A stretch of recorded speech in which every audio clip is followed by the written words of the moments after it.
Good morning.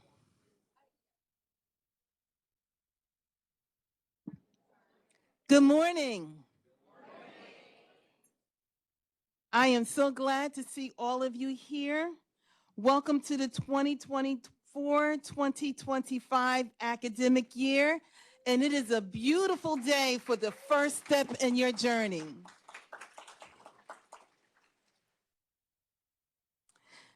I am Dr. Paula Roberson, Director of the Center for Teaching and Learning, and we are happy to have you here to get you started on the right foot in your journey. Good morning, students, faculty, colleagues, administrators, and friends. I bid you greetings at our convocation this morning, and today marks a hopeful beginning for a brand new academic year full of hope and promise. It brings an element of triumphs and challenges that will shape and reshape us as teachers, faculty, learners, and intriguing moments of time. We look forward to experiencing and reflecting upon erudite knowledge to navigate a bright future. I encourage you to be continuously curious about the unknown, to share the learning and be prepared for the excitement of discovery. In the words of Arthur Ashe, I encourage you to start where you are, use what you have, and do what you can to inspire and influence.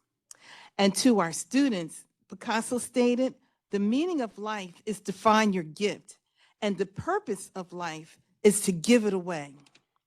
So faculty and students, as you begin a new year of teaching and learning, wrap your gift in a legacy of passion and inspiration to make the world a better place.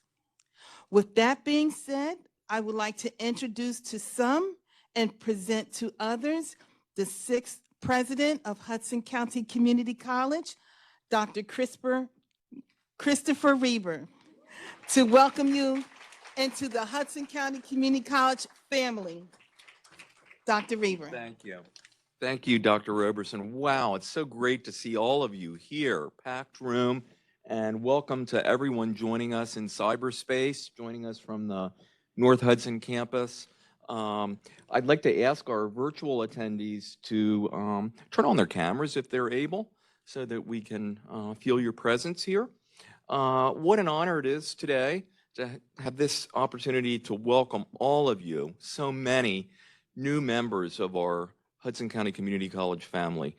Students, there are 2 days in our academic year that all of us in this community, our faculty, staff, and students, most look forward to. One is today, when we have the opportunity to welcome all of you into our HCCC community and begin to get to know you. And I think you're going to find very quickly this is a place that is pretty special, a place that really cares about everyone. What do you think the other favorite day of the year is for us? Do we have any prizes for? Graduation, absolutely. Graduation, when we celebrate with you and your families and those close to you the accomplishment of your goals. And believe me, students, that will be here before you know it. And I will look forward to shaking your hand, fist bumping, whatever works, with each and every one of you on the stage at Red Bull Arena. It's an incredibly inspirational day. This past May, we celebrated the largest graduating class in the almost 50-year history of Hudson County Community College, 1,532 graduates, and their wonderful, beautiful families, 7,000 attendees. And so today starts the journey. And before you know it, we'll be celebrating your accomplishments and next steps, whether that's transfer to a four-year or graduate program or gainful employment. What I really want to emphasize today, speaking on behalf of the entire HCCC family, is you, our students, are our number one priority. You are the priority. You are the reason all of us on the faculty and staff, our trustees, all who are involved in this college are doing this work. It's because we want to be partners with you on your educational career and life journeys. And you will find quickly that there's no bad question, and everyone here wants to be helpful to you and wants to be a partner with you. We see you as partners. And I can honestly say now, having worked in higher education for quite a long time, my whole career, nothing brings us greater joy than watching our students grow, develop, and succeed. Your success, students, is our success. And so we welcome you to this family. This is a community where every person matters. Every person deserves and receives respect, and we encourage every person, students, faculty, and staff, and others, to become engaged in our community, share your ideas, share your talents, support one another. You know,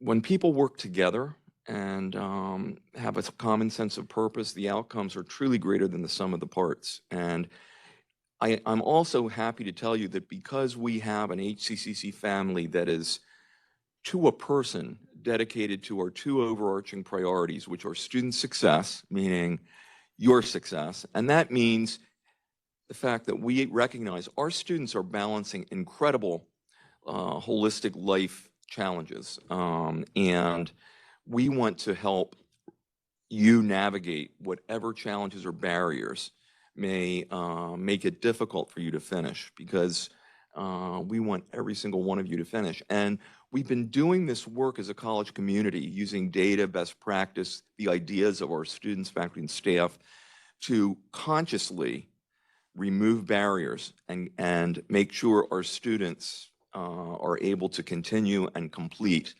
And over the last 6 years, the needle has just gone like this in terms of the number of our students who persist semester to semester, year to year, graduate in less time than historically has been the case.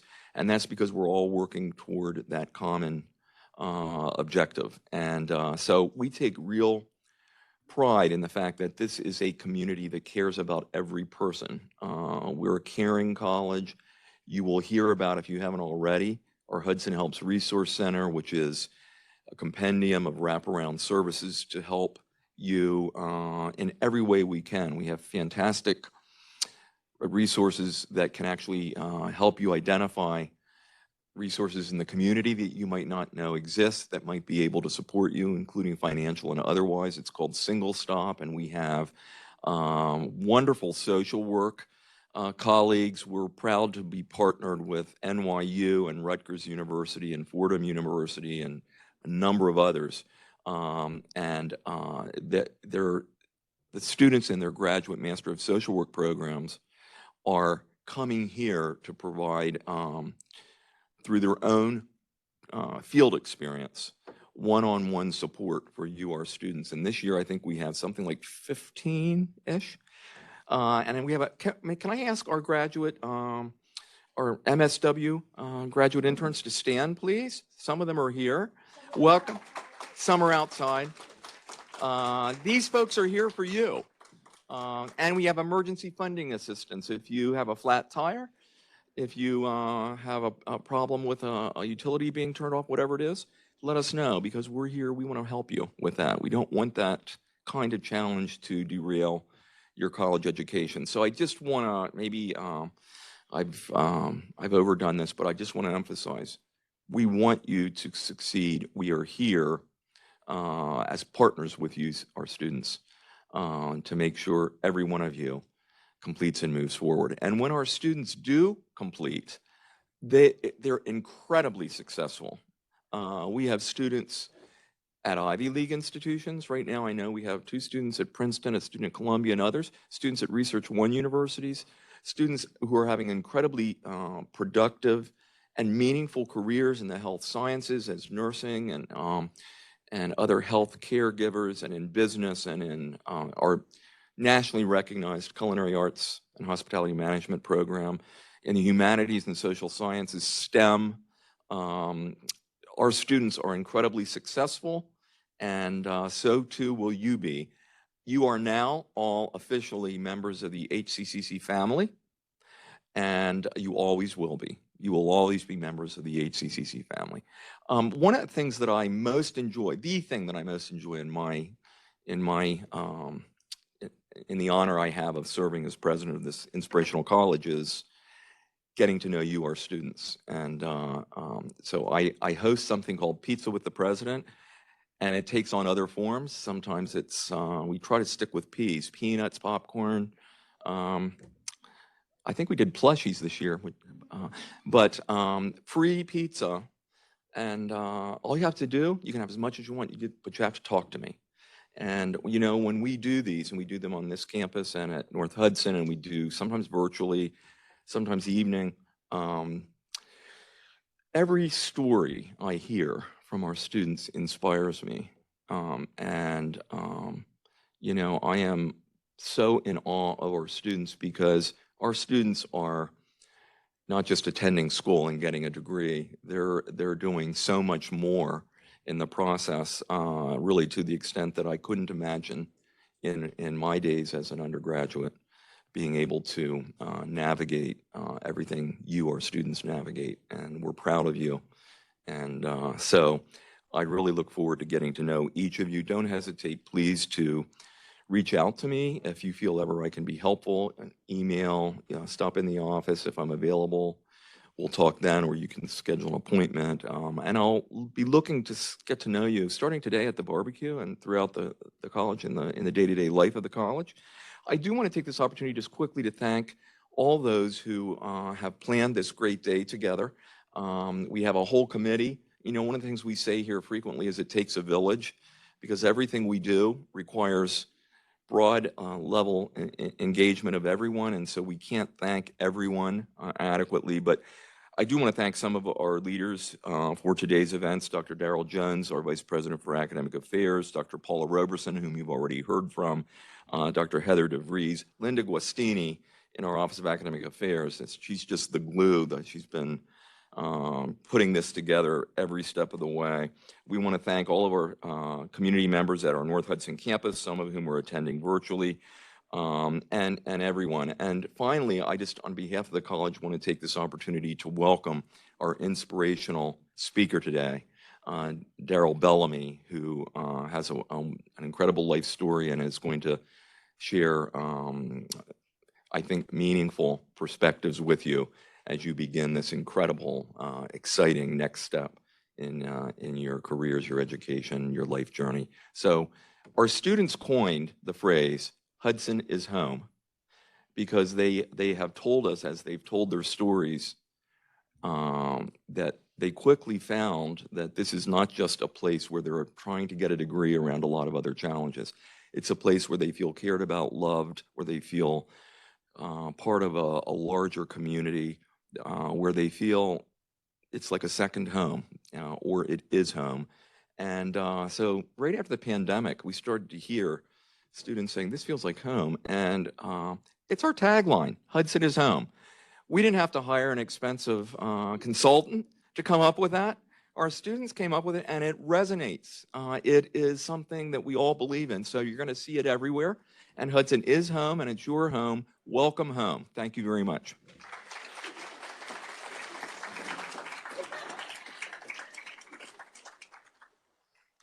Hello, good morning, everyone. Just give me 1 second here. Okay, hello, my name is Eric Adamson. I'm a professor of English. Oh my gosh, there's so many people here. How exciting. I'm here on behalf of the Poetry and Language Collective, of which I am a chair. Every year, we're on our 4th year of this, the Poetry and Language Collective names a student poet laureate who essentially represents the kind of poetic voice of our school and reads at various events and has their poetry archived, and including this event that we're doing today. So the Poetry and Language Collective is made up of about 20-ish people from across all different areas of the school. So if you're interested in being involved in that, please contact me after this. This is also my recruitment pitch for the Poetry and Language Collective. But mostly my job today is to introduce the 2024-25 Student Poet Laureate, Nicole Spearman. So I'm going to read her biography to you, and then she's going to come up and read a poem to get the day and convocation started. Here's her biography. Nicole Spearman is an incest survivor, advocate for victims of domestic violence, full-spectrum doula, published author, and a current student studying environmental science at Hudson County Community College. She is most passionate about volunteering at the Hoboken Homeless Shelter during her scarce free time, and also providing services to GHMC to help those affected by HIV and AIDS. She is also, although she has recently been diagnosed with 6 disabilities, that does not stop her from being the kindness and love that the world needs. As a Black girl from College Park, Georgia, she grew up without the hope of ever finishing high school due to having a sick mother and an absent father. Even after the murder of her brother, Sydney, she struggled with ever seeing joy again. Despite her struggles, she was able to graduate from Princeton's TSI program and just finished up the LDEO program at Columbia University. She refuses to give up in a world that tries to keep her down. A token to her resilience is the publication of her first book, named If Only My Eyes Could Speak, that won Dan Poynter's 2020 Legacy Award. So please join me in welcoming Nicole Spearman.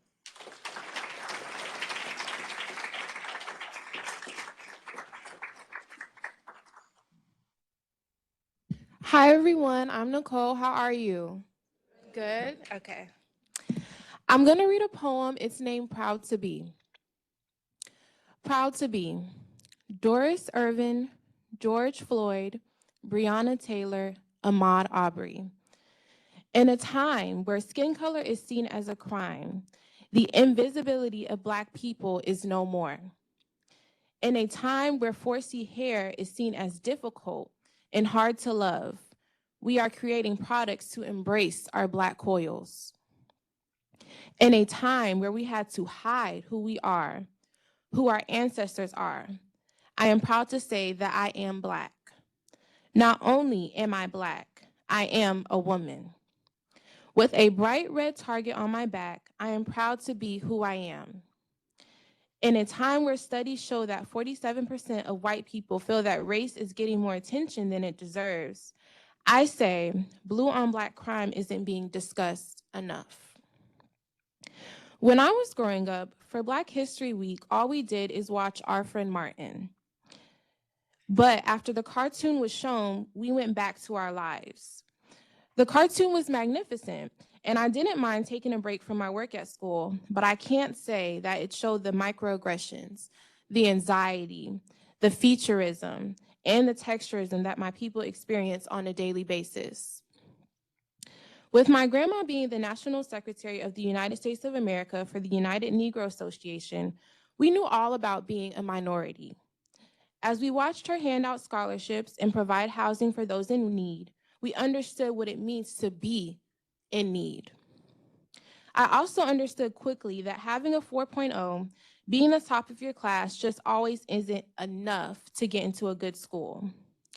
I knew this once I was rejected at every school I applied for at 17, despite attending college full-time at 15 years old. In saying this, I can say that 2 years ago, I didn't know where to turn, but I turned to Hudson County Community College, and they guided me. They supported me. In a time where I needed it so bad to the point my life literally depended on it, as I was in and out of the hospital for about a year, they were there. So coming here was a great choice, a choice that quite literally changed, if not saved my life. Since being here through HCCC, I was able to attend Princeton University's TSI program and Columbia University's LDEO program. Attending a program at an Ivy League was not attainable until I attended HCCC. And I know some, if not a lot, of attendees here are first-generation students, and I say that they should be proud to be. In saying all this, know that courage doesn't come without anxiety and fears, but bravery and standing for something means pushing through those fears and anxieties to something greater, not just for you, but for your family, for your people. Thank you.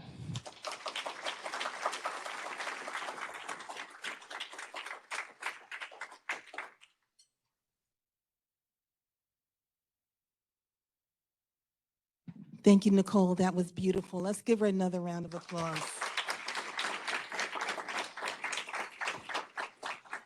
And we just have a slight change. While we're going to have Assistant Professor Michael Felice next with Irene Hernandez, Jaleesa Martinez. Then we will have Dr. Shanine Karana with Catherine Herrera, Desiree Ortiz Villar. And I just want to actually quickly take a moment and put your cell phones on silent. And if those of you who are joining us virtually, would you please turn on your cameras? Thank you.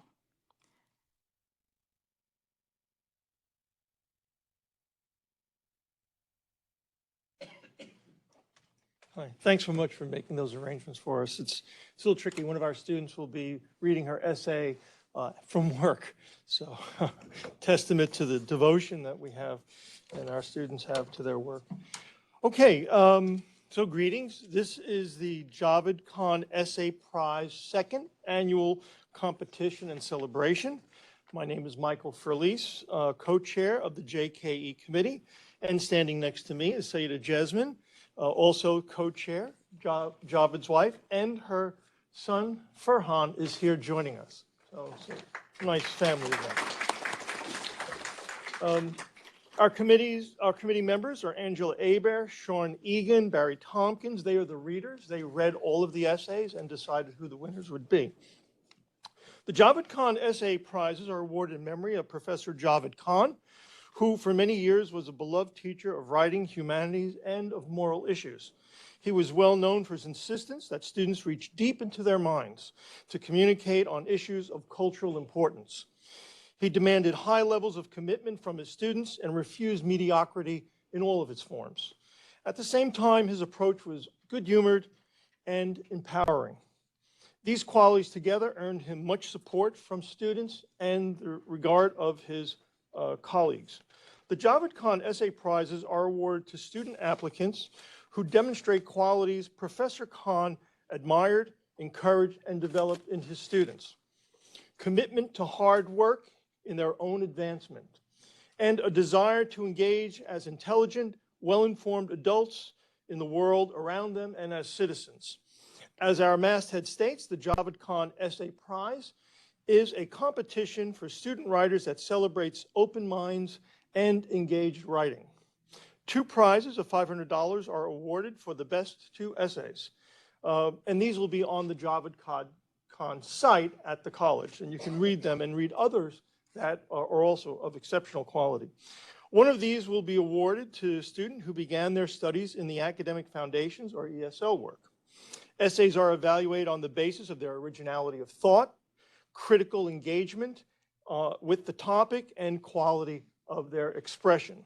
This year's topic was tradition.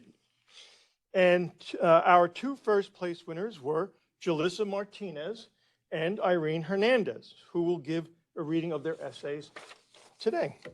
Let me first, is Irene there, ready to go? We can go Jaleesa first. Okay. So, I'm sorry. Sorry. okay. So we will go Jaleesa first. So, and I will call her up here in a second. In her introductory letter, Jaleesa wrote, "I share an important aspect of myself and my identity, which is my culture and traditions. It also gave me an opportunity to immerse myself in thought and be grateful for my ancestors. In addition, it is a great opportunity for me to share part of the hidden history of the United States of America." It gives me great pleasure to introduce Jaleesa to you. In her essay, "They Are More Than Traditions, They Are My Identity."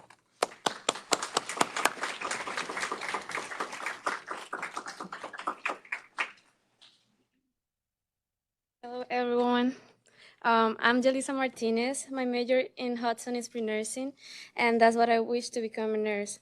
I thank the school for giving me the opportunity to participate in this contest, allowing me to express myself and the love that I have for my country. Also, I like to thank my professors, for example, Rafi Majikian, for being a great professor during my summer classes. I'll proceed to read the essay. The title is They Are More Than Traditions, They Are My Identity. Thoughts such as, who are you but no more than the son or daughter of your country, or those who do not love their country do not love their mother, are part of the Puerto Rican mentality. That is the mindset of born and raised Puerto Ricans specifically. Those are the sentiments that are ingrained in our brains when growing up. Since early childhood, we have been taught to love our country, our land, and our people, embrace our traditions, and pass them down from generation to generation. Many may know that Puerto Ricans are patriotic, and many have witnessed cars and buildings with Puerto Rican flags all over the place, displaying said pride. They may have even attended to the iconic New York Puerto Rican Pride Parade, but what people may not know is the reason behind that immense love for our country. Behind the Puerto Rican pride hides the grief and sorrow lived by our ancestors, who were punished for just existing and being Puerto Rican. It was not long ago that that happened. In 1898, the Spanish-American War happened, and as a result of the war, the United States of America gained many territories after defeating Spain, and among those territories was Puerto Rico. Ever since, we have been a modern colony. The only thing that makes it modern is the times, not the treatment. The U.S. government tried everything it could to erase our Puerto Rican identity, from forcing us to only speak English, criminalizing calling ourselves Puerto Ricans, and singing our national anthem, to banning our flag. Banning our flag is the reason we have it everywhere now. It is like a trauma response or a rebellious sign, more of like a in-your-face type of thing. The government tried hard. However, all their effort was in vain. A revolution began. We fought against them with everything that we had. Blood was shed. And a fact not so fun is that right then, we have started revolutionizing against the U.S. government, and they bombed us, making it the first time that U.S. fighter planes attacked U.S. soil. A lot of our people died in several massacres that still to this day we commemorate. They will never be forgotten, always remembered. Even if we do not know them by name, we will be forever grateful because thanks to them, we call ourselves Puerto Ricans. Thanks to them, we enjoy and practice all our customs and traditions. Tradition means a lot to us. Our traditions are our identity. When we dance La Bomba or La Plena, we do not just dance in the moment. Once the drums start to produce rhythm, it rushes through our veins and we start expressing our emotions through dance. We are transported back in time, a time when our African ancestors will forget their grief and sorrow through art, enjoying music and dancing. Additionally, when we cook our traditional dishes, it is incredibly special to us because it is like keeping alive our ancestors' palate and taste. Another particularly important way we show our culture is through art such as drawings and tattoos, which Taino petroglyphs are the go-to. Puerto Rico has an incredible, beautiful, and rich history and culture, just like the island itself. And as a result, Puerto Ricans cannot help it, but we must appreciate and love our culture and our traditions. I can confidently say that anyone who spends enough time in Puerto Rico would immediately understand Puerto Rican pride. And that is how my traditions not only make me enjoy my heritage, but are my heritage and who I am. Thank you.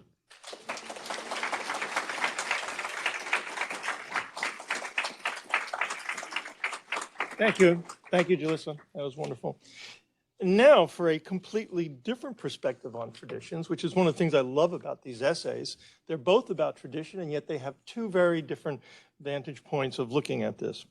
Irene Hernandez, in her introductory letter, said, "This essay encapsulates my life's goal and my biggest obstacle. I wrote the essay surrounding my choice of making acting my career and how my family's traditions go against my future career." So I'd like to introduce, she's online there, Irene Hernandez to read her essay, Choose Your Hard. Hi, good morning. Hello. Oh, great. My name is Irene Hernandez, and I'm one of the winners of the Javed Khan essay. I would just like to take a moment to say thank you to everyone here and to say thank you to Michael Furlise and Sieda Jasmine. I am eternally grateful and quite enthralled to be given the opportunity to be here. Thank you. Further, I named my essay Choose Your Heart. I'm gonna read it now. I was raised by a strong single mother raising 8 children all on her own. All 8 children, including me, have lived in a 1-bedroom apartment for most of their lives, with nothing but hopes of making it out. All 8 of us have so much potential, but we've grown up in an uncomfortable environment where indolence is accepted. For a substantial amount of my life, I had the mentality that I've been set up from the start, that the stack of cards I've been dealt with has been tinkered with and sabotaged to the point of no return. I tell myself there's no way I'm making it out of the ghetto. Thus, I'd use my struggles to sulk in self-pity. That was, of course, until I realized one thing. I was looking at it wrong. I realized that what was holding me back was the reason I had to keep going. I don't want to live this way forever, but if I had continued with the mentality I had a mere year ago, I would have. Further, I remember the day I realized what I wanted to do with my life, at age 7. I received a phone call from my mother asking if I was okay. She then went on to explain she saw a video of me crying on my iPad. I had watched Vampire Diaries and reenacted a scene with a character crying a few days prior, so when she called me, I was enthralled. I made her believe that I was going through something I had said in the video. The same day I decided to become an actress was the same day I was discouraged. I read that there's a 2% chance that I could make a living out of acting. To add to my hesitance to turn my passion into my career, my family had a tradition, a cycle we were not allowed to break. The tradition was to go for a guaranteed career. The tradition was to not take any financial risks as we didn't have the finances to do so. My mother was a stay-at-home mother while my dad was a waste collector. Most of my older siblings are van drivers. Not one individual in my big family is in the entertainment industry or anywhere close to what I want to be. I remember telling my family my dream. I told my grandparents first, and the face they made is something I don't think I'll ever forget. They were kind to me every day but the day I confessed. They blatantly told me it'd be better if I became a teacher. One of my little brothers told me I'd never make it to the big screen. My mother simply lowered her head and didn't say a word. My father laughed as he thought I was kidding. Not one person believed in me or my capabilities, so I did what I thought was the most logical thing to do. I gave up on that dream. I had never been so depressed in my life. I hit an all-time low researching teachers and their salaries and education levels. And it wasn't the teacher role that saddened me. It was that I would have to do something I didn't want to do for the rest of my life. I would continue to live my life with the question, what if? What if I got famous? What if I just tried? What if I stood up for my passion? Fortunately, after giving it more thought, I snapped out of it. I wrote in my notes, choose your heart. It's hard to live in a 1-bedroom apartment with 7 other siblings. It's also hard to pay bills in a mansion. It's hard to become an actress, yet it's hard to be unemployed. Everything is hard, but nothing is impossible. From that day on, I decided to be proud of the bet I made, instead of complaining about it. From that day on, I decided to choose my heart. Additionally, I started looking at tradition much differently. Tradition can certainly be a good thing, but sometimes if it stops you from doing what makes you happy, then it's time to let it go. Traditions are just that, beliefs that carry on from one generation to the next. But society is advancing, time is changing everything, including perspectives and mindsets. While my family is still not encouraging, they've grown to accept that I'm chasing this path, and I'm absolutely content with that. And maybe I'll be famous, maybe I won't, but at least I'll be doing something that I love. Overall, the situation I'm in is difficult to say the least, but letting a difficult obstacle to jump over determine my future would be ignorant. So I am here, 12 years later, with improved acting, communication, memorization, and creativity skills. I am here 12 years later, and I'm still fighting. My stamina's full, my energy has stayed on an all-time high, and that's not going anywhere. Again, there's a 2% chance I can make a living off acting, but a 0% chance if I had given up then. Thank you very much. Let's give both Irene and Jalissa a nice hand. Okay, so there were second prize winners. They didn't get a financial prize, but they will be also posted on the JavaCon site. I really welcome you to see it. The essays are really great, really inspiring, as you just saw. And I think we are going to submit them to Crossroads. Yes. Yes, okay, thank you very much. And thank Paula and Dr. Jones for doing the arrangement.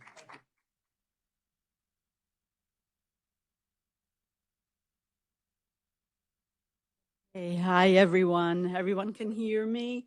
Everyone in North Hudson? I have to shout out to North Hudson, you know. That's my new home, my home away from home, Dr. Reber. So Good morning, everyone, and welcome. Welcome to the new students and the returning students. We are so glad you are here. How are you doing? How was the morning? Good? Good? Yes? Okay, come on, yes, all right?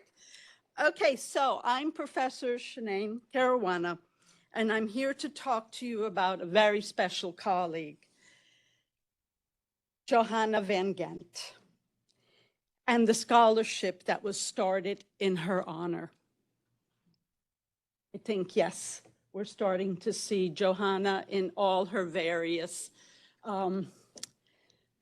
formats, let's put it that way. Johanna was a hardworking, compassionate, creative, and dedicated colleague. She was simply brilliant. Unfortunately, she died by suicide in 2017.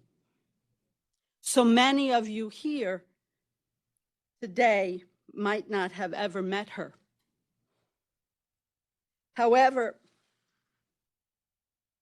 I am sure that her impact is still with us through her ideas, course innovations, and even materials that you might use in the classroom this coming semester, this coming school year.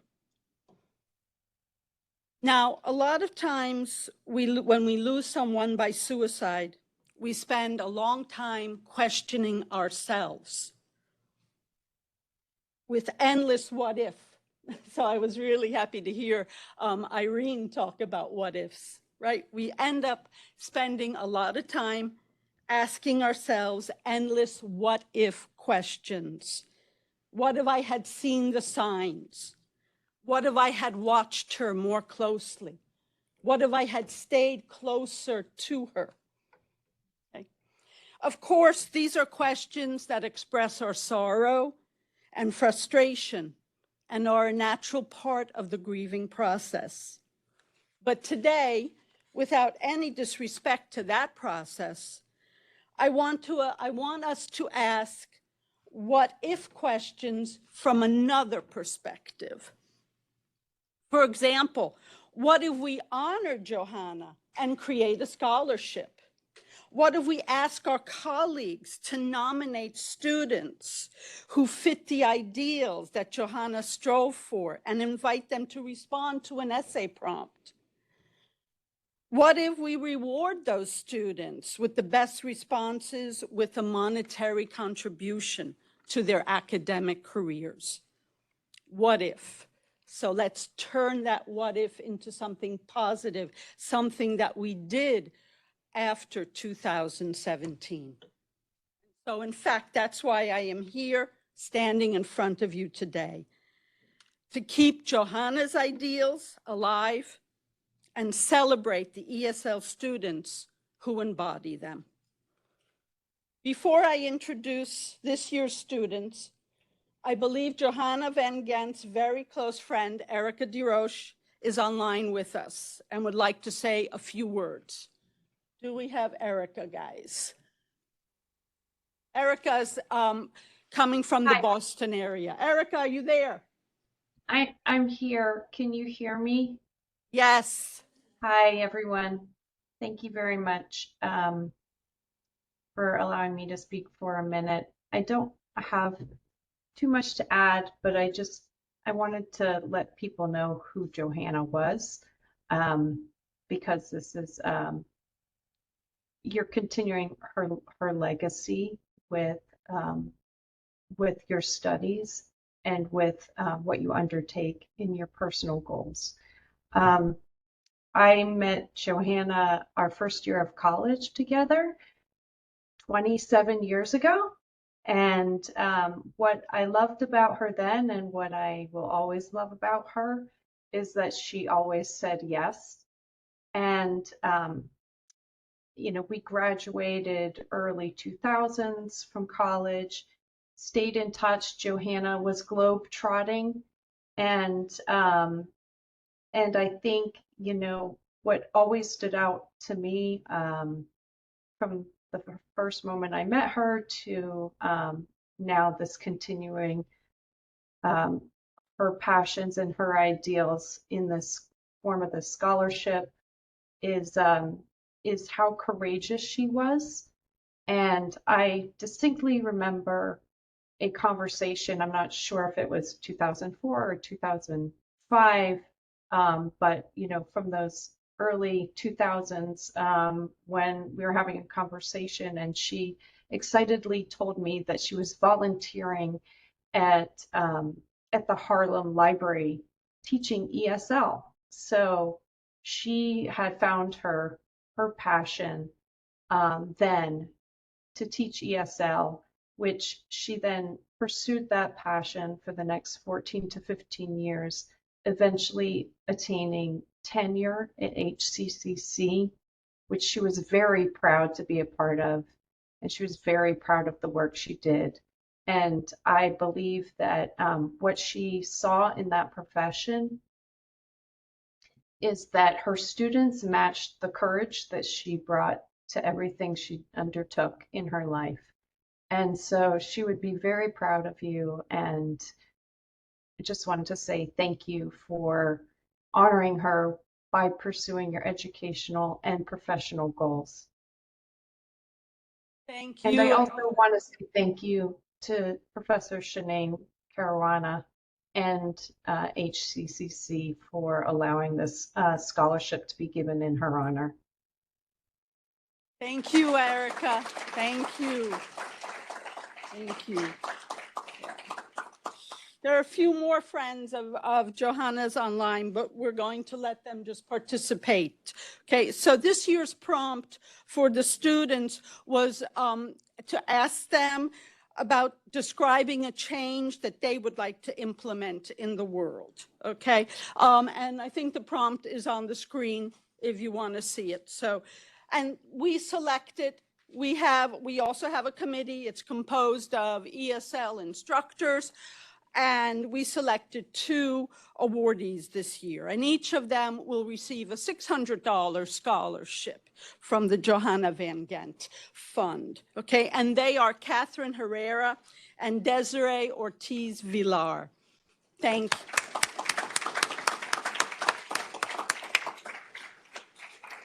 So similar to the Javed Khan, Desiree is online, and she's going to say a few words for us, and then we're going to let Catherine come up too.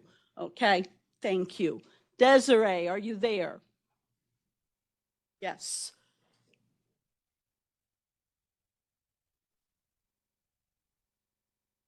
Desiree Ortiz. I'm from Dominican Republic. I'm 20 years old. I'm the oldest of 2 siblings. I live with them with my parents. I'm the first to enter the university. I'm finished high school in my country, Dominican Republic. I community college thanks to a recommendation from an NCU advisor. My English level wasn't a good. I needed help to improve it. So in my meeting with them, they recommended to change to NCCC and start studying ESL with them. I enrolled to NCCC for ESL. That was the best decision I ever made. I started taking ESL class in 2022. I remote classes due to the pandemic. Since then, I continue taking ESL classes. Right now, I finished my reading, listening classes, and I'm going to take ESL level 4 in grammar and reading. This semester also was to take math and biology classes, and I checked my majors to ESL to early child education. My goal was changed since I enrolled to ACCC. My goal was to complete ESL classes and then transfer to NCU. However, as students at ASCC, I was able to meet wonderful, friendly, and helpful people, teachers, and staff, and other students who made ACCC at home. Right now, I don't want to transfer to NCCU. I want to continue studying at ACCC. In addition, I want to continue improve my English and graduate to early child education. I want to be a teacher and be able to teach others. Thanks for listening to me. Thank you, Desiree. Thank you. Okay, and last but not least, we're going to have Catherine come up. But just before Catherine comes up in the program, you'll notice scholarship.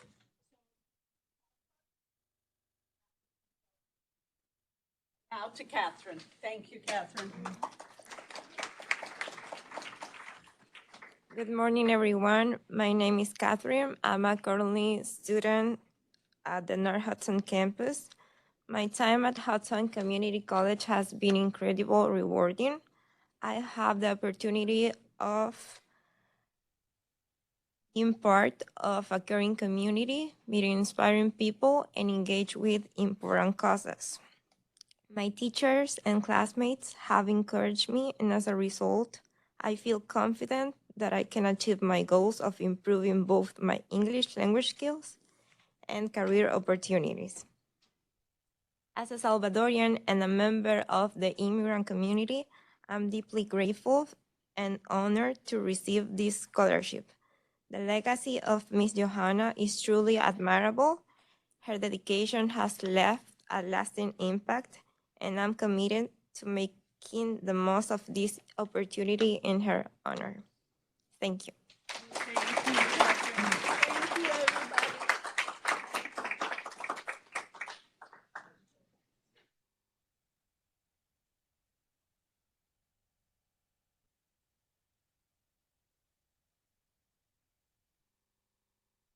Good morning, everyone. Welcome to Hudson County Community College. I'm so glad you're all here. I'm continuing to be inspired by everything I'm hearing today, and I hope that you are as well. As new students here, you're joining Hudson at a very exciting time in our history as we work to plan the college's 50th anniversary. This is a big milestone, and I want you all, and we all want you to be a part of this. So what can you expect? Free events and free food that is delicious. Do I have your attention? What should you bring? Your school spirit. This is a great time and will be a great time to show your school pride. There are going to be so many activities that you'll be able to get involved with. We have a legacy to celebrate. HCC has a rich history. Since opening our doors in 1974, we've made a big impact on our community. And as we reach this 50th milestone, it's time to celebrate all that we've accomplished together. Our celebration will begin next August in 2025, and it will be a year-long celebration timed with the first graduating class here. So as we get ready to celebrate our golden anniversary, which gold is the color that symbolizes 50 years, we're planning a lot of special events. You can be on the lookout for a new look. That's going to include branding, a new logo, a special hashtag.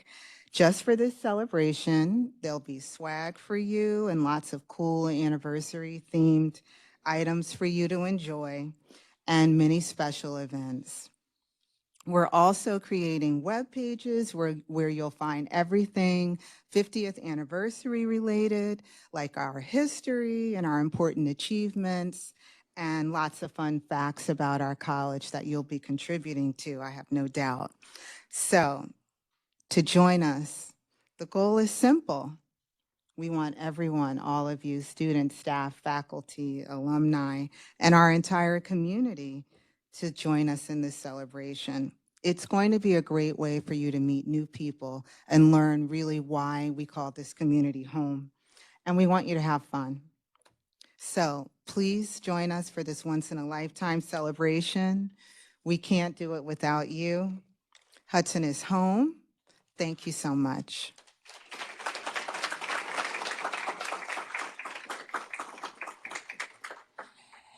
And now in our program, we will have greetings to the students from Assistant Professor Carrie Rong,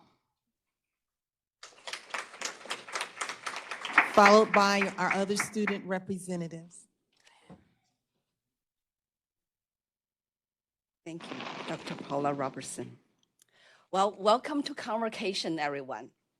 My name is Carrie Rongxiao. I have been teaching accounting for 5 years at Hudson County Community College. Today, as you sit here, ready to embark on your journey, I would like to reflect on 2 things. Number 1, what this experience means to you. Number 2, how can we work together to get across the finish line successfully? Well, our college is more than just an educational institution. This is the place that embodies a culture of care, innovation, and inquiry. This is the place that you will find abundant resources, unwavering support, and lasting friendships. This is the place that you will feel, wow, I belong here.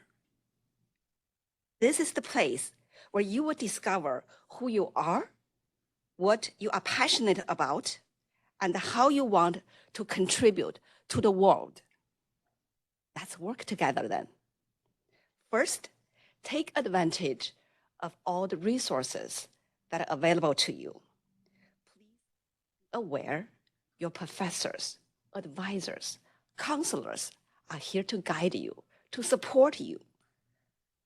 Please don't hesitate to reach out, to ask questions, to seek for support.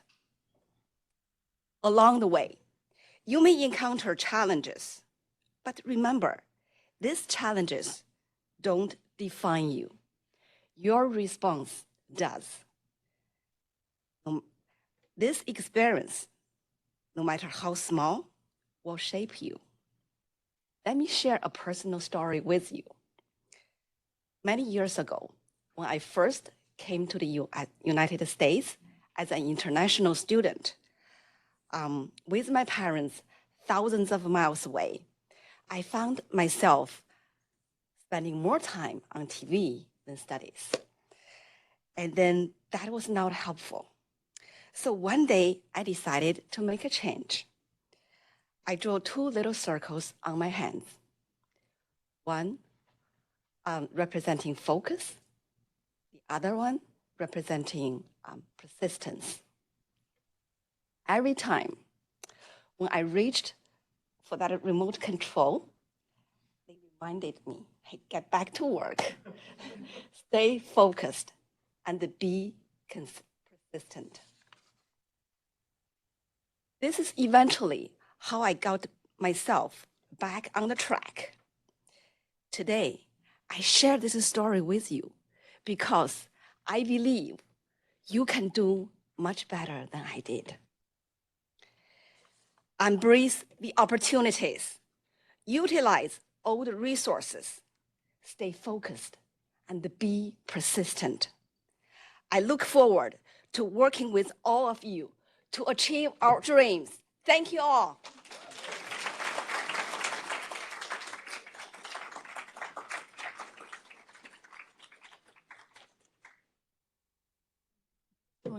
Hi, everyone. Hi, staff, faculty, and the student body. I am Sally Elward, the Board of Trustees Alumni Representative and Class of 2023 graduate.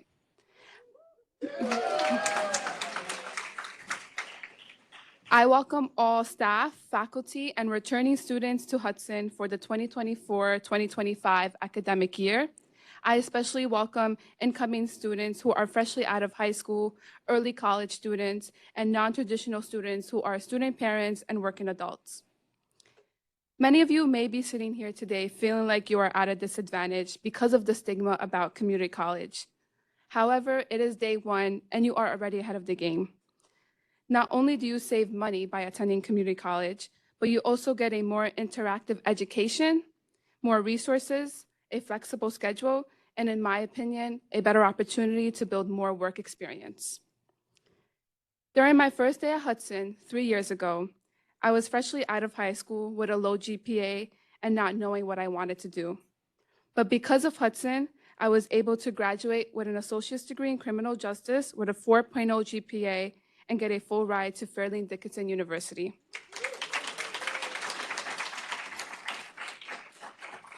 Because of the flexible schedule at Hudson, I was able to devote more time into work to gain more experience, leading me to get a job in the field before I graduate with my bachelor's degree. And HCCC helped me develop meaningful connections with staff, faculty, and fellow students. My story is one of the many stories that Hudson has created. I would not be here without Hudson. Before I finish today, I would like to give a piece of advice to all the incoming and returning students that helped me in school. A great student doesn't mean you have to be the smartest in the room. A great student is someone who puts in the effort and never gives up. Someone who knows how to time manage, studies, and asks for help when needed. Thank you, everyone.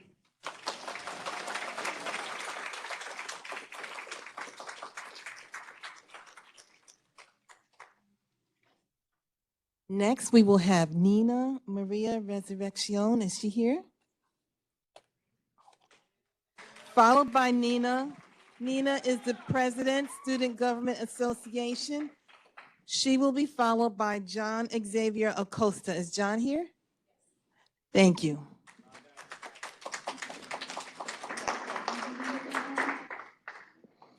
Hi, I'm Nina, your student government president, a full-time HCCC student, federal work-study for transfer pathways, part-time worker, and an active member of 3 different clubs. This is what my personal life has been looking like for the past year. Aside from school involvement, I enjoy going to events, in and out of country trips, playing various sports, running with friends, spending time with family, and sometimes just rotting in bed. Hello.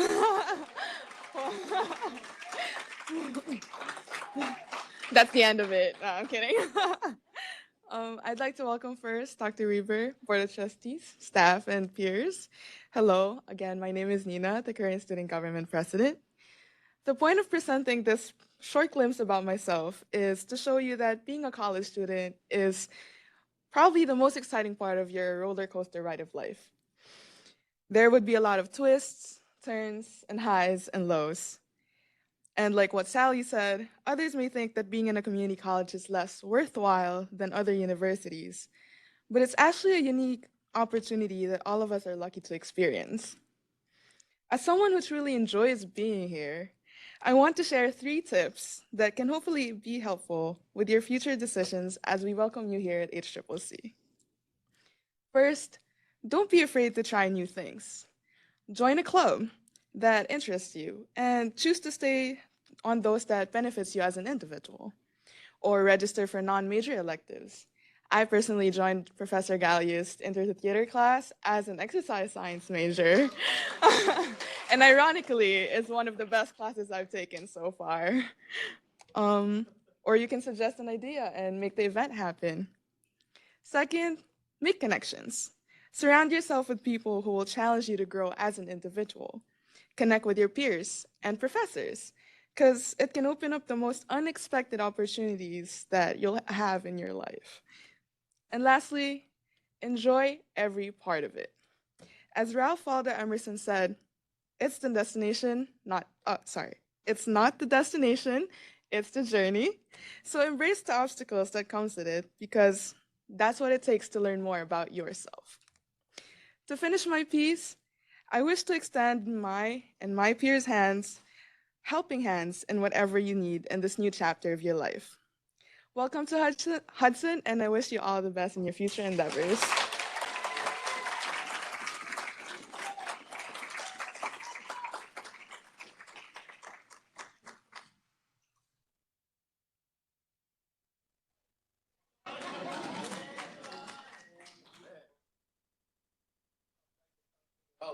more challenging. You guys are going 3 days in a week, punched in the face in a boxing gym. I think you guys are taking the cake right now. My name is John Xavier Acosta. I don't think I need this. I appreciate you guys being here and giving me the time to speak to you.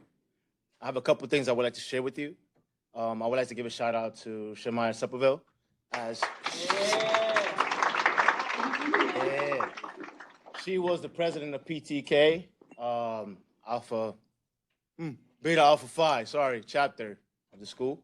And now that's my job. So I'm honored to have had her support me at this time. I'm a little nervous, trying to figure out why. Should be easy. But I got a lot to say, and I'm gonna try to cut it down.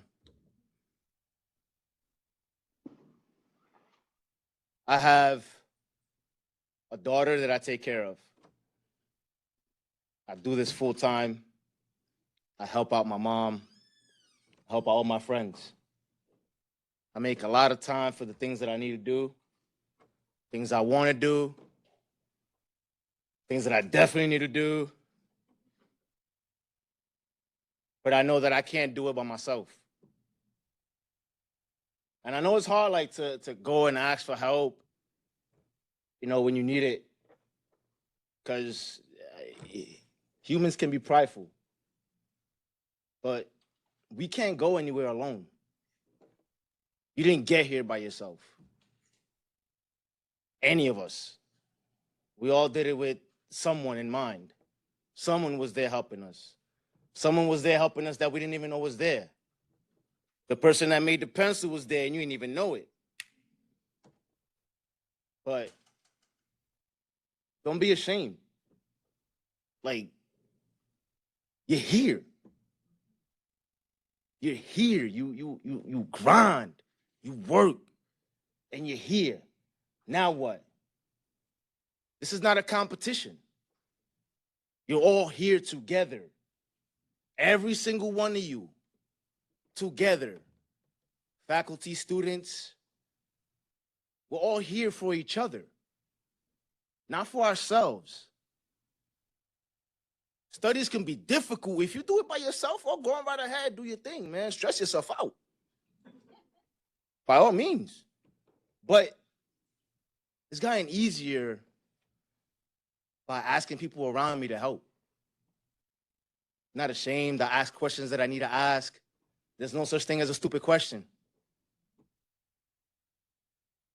And right now, I'm dealing with a hard time where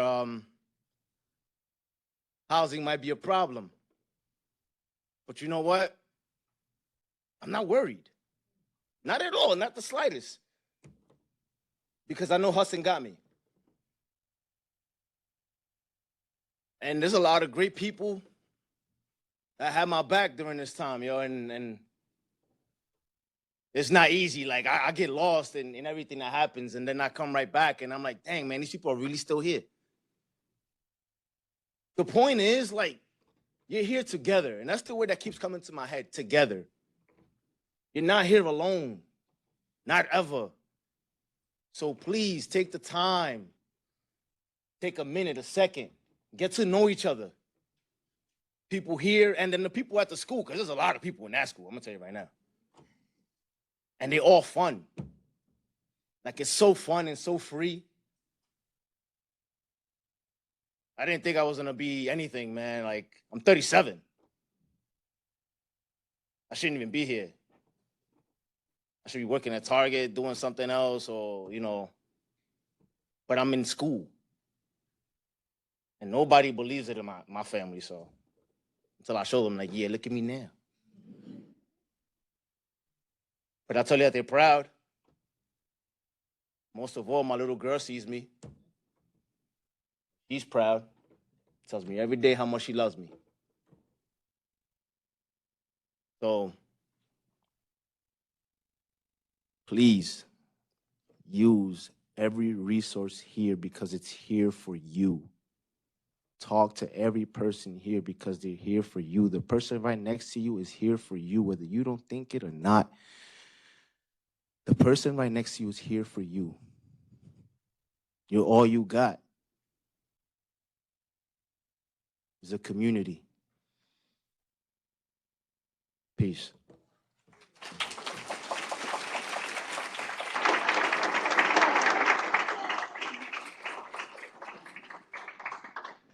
John, you are indeed a tough act to follow, so thank you for being here.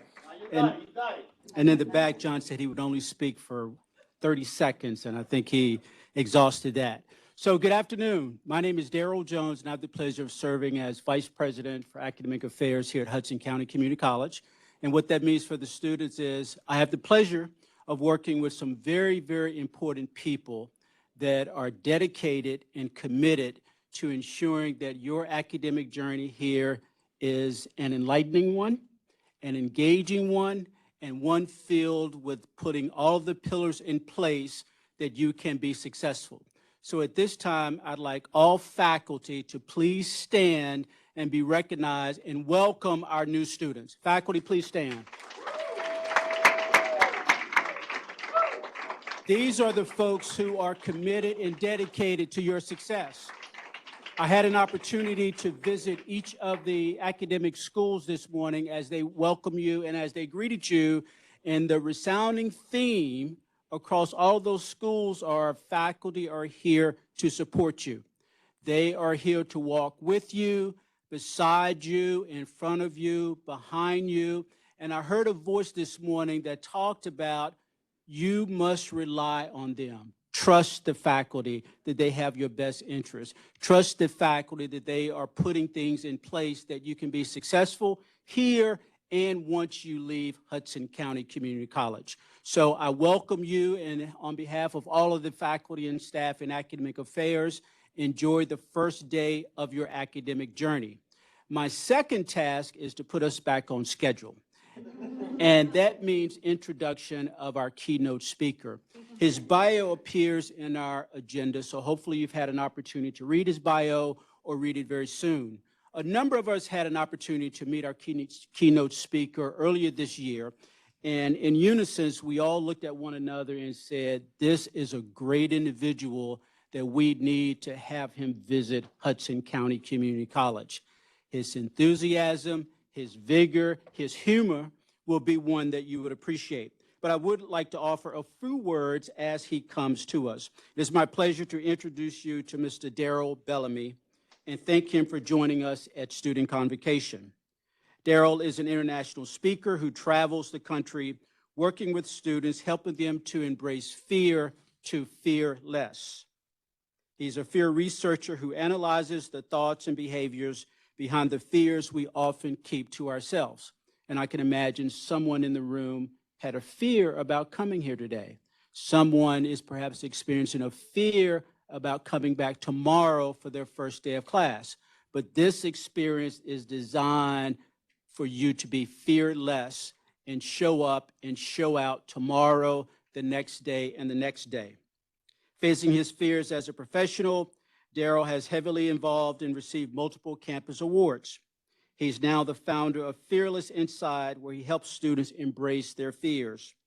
Please smile, nod, clap as we introduce Daryl Bellamy. Daryl.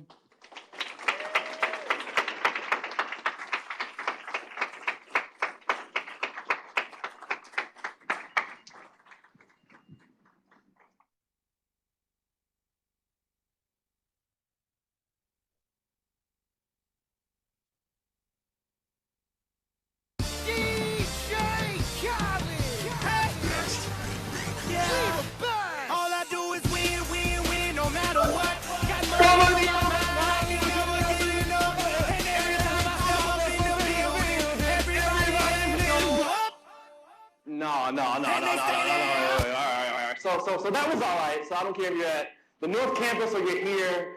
The energy was okay. I think I gotta run that back. Hold on. Let me try it. Yeah, let me try it again. Here we go. All I do is win, no matter what. Come on, get on my mind. I can't wait to get up. Here we go. And every time I step up in the building, everybody's hands go. Let's go. Here we go. And they stay there. All right, stop. Okay, we good. All right. What's up, y'all? Y'all ready? All right, let's do this ACCC. So excited to be here with you all today. Also, shout out to Joanna and Sabrina, who I got to stay with me for a while. So thank you all. Shout out to you all. All right, so excited to be here with you all today. My name is Daryl. I'll get a chance to travel around the country talking about those fears and worries, those things that are often stopping us from getting, can we turn the mic down just a little bit? That often stops us from getting to whatever that next level it is. So let's start with this. By show of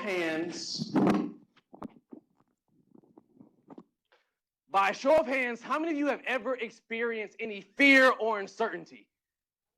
If you didn't raise your hand, you're lying, right? So we've all felt that fear, that worry, that uncertainty at times.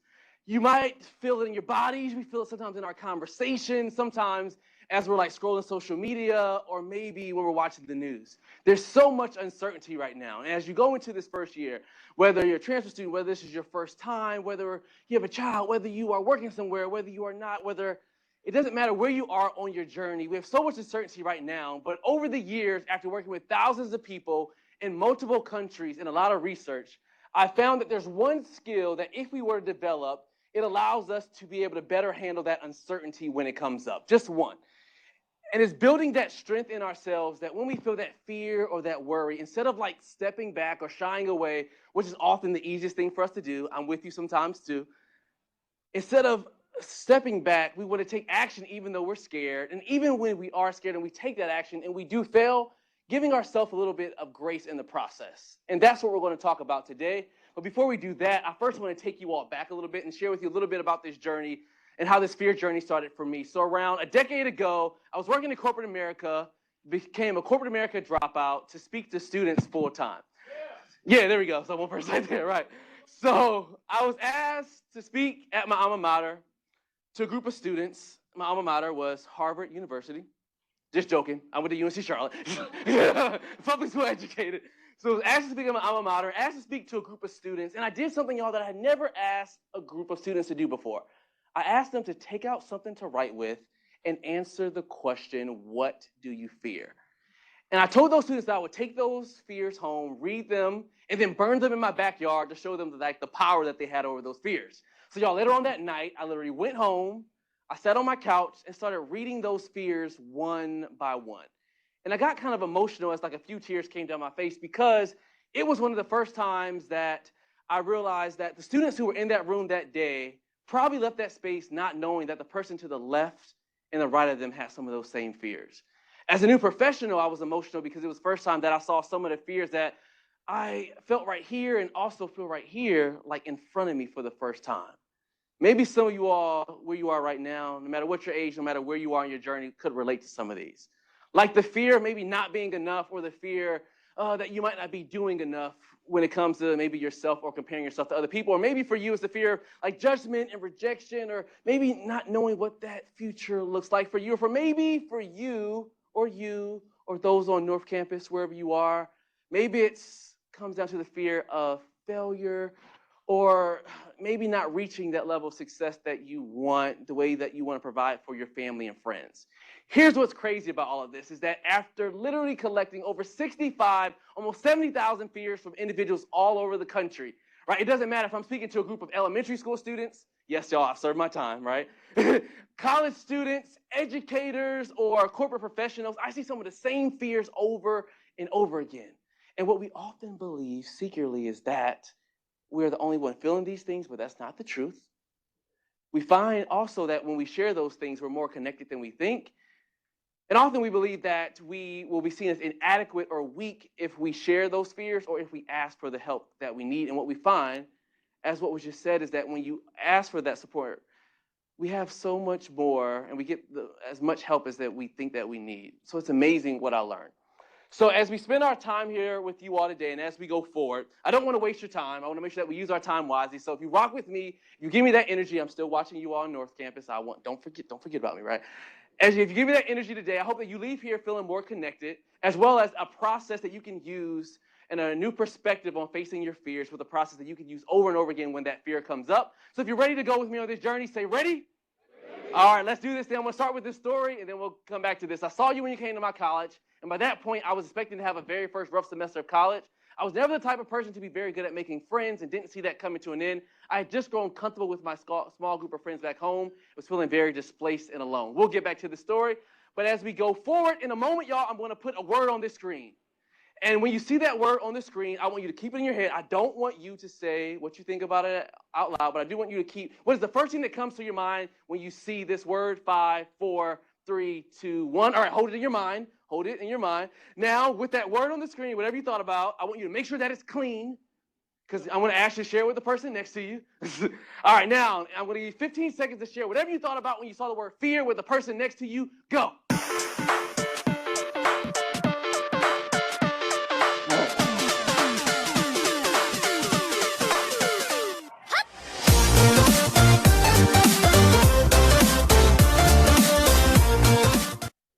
All right, so now since you were able to share what you thought about when it came to the word fear, now what you think about, when you thought about the word fear, was it based in something positive or was it based in something negative? No, shh, don't tell me yet. Don't tell me. All right, so by show of hands, and if you are online virtually, you can drop it in the chat. So I want you, by show of hands, what you thought about when you thought about fear. If it was based in something positive, can you raise your hand high? 1, 2, 3, 4, 5, 6, 7. I see a few people in North. All right. Put your hand down. Now I want you to raise your hand high if what you thought was based in something negative. If it was negative. All right. Look at that. Look around, y'all. That is literally what I see all around the country, all around the world, is that when we think about fear, we often go to all the negative things that come up when we think about fear. But if you think about the purpose of fear in our lives, it's usually to warn us of something. So it's usually something to alert us of danger to keep us alive. How many of you want to stay or want to stay here, want to stay living? Want to keep doing our thing, right? She said for a while, right? So we want to be able to realize that fear is a part of the process. I want you to feel scared. I want you to feel nervous. I even want you to feel a little anxious at times, especially if you're doing something different, getting out of your comfort zone. Like, those are all normal feelings. There's nothing wrong with you in that journey. So I want you to think about fear differently. So I want you to feel that fear. And now comes this word, the next word right here, which is all about fearless. And sometimes we try to go towards that word, and I don't want you to be fearless either. That's not what I want, right? Because if you are truly fearless, right, you will die, right? You will be dead, right? Because maybe just doing crazy stuff, getting out of our comfort zone, maybe just not worrying about all the things that we should be afraid of. So I don't want you to be fearless. I want you to experience that fear that you're going to have going forward. And if you think about any of those moments in your life that you've accomplished or you worked hard for, it probably usually took some sort of challenge for you to get through it. It probably wasn't easy. So here's the key, HCCC. I don't want you to be fearless. What I want for everybody in here is, as you walk out of here today, is to take those small action steps, to ask for that help, to get out of our comfort zone, to do those things that might be differently than those that we came from, to not be fearless, but to fear a little less. To fear a little less on our journey. So now, let's talk a little bit more about how we can have more of those fearless moments. How can we move forward on our journey? So here's what we're going to do. If you're still awake, can you clap once? All right, if you're still awake and you already clapped once, now I'm going to ask you this. If you are still awake, you ever had a moment where you were fearful, nervous, anxious at times, and you kept it to yourself? Can you clap twice? All right, have you ever had a moment where you were fearful, nervous, anxious at times, you kept it to yourself, and you didn't document it or share it with anybody? Can you clap 3 times?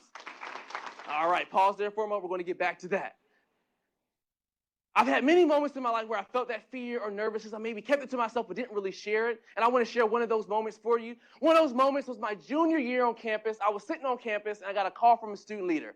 And she was like, yo, Daryl, if you have a moment, I would love to talk with you about something. So we met in the coffee shop on campus. So I think I want to set the scene for y'all. Everybody say, set the scene, Daryl. Let's try it again. Everybody say, set the scene, Daryl. All right, calm down. So to set the scene, y'all, I'm in the coffee shop on campus, and you can smell the coffee bees going. Students were doing work, and like every coffee shop, HCC, you know there was a little music playing, right? Maybe.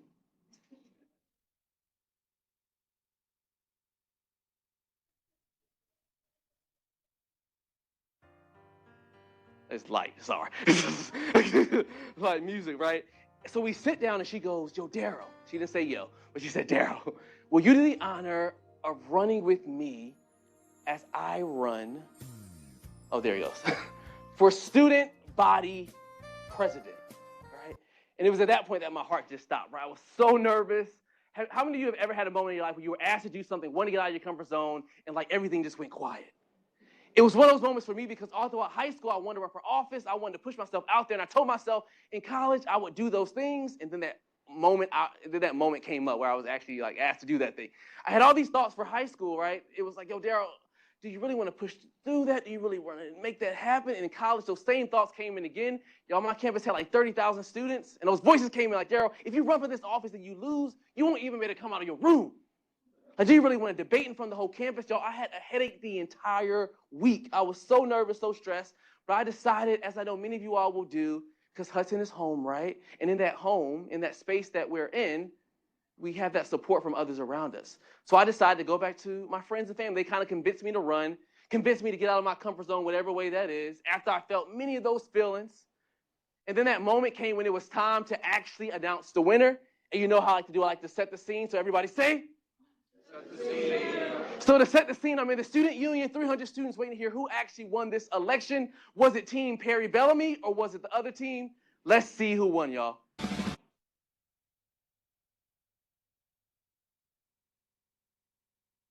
Happy to announce that the next president and vice president of UNC Charlotte is going to be Dave Craven.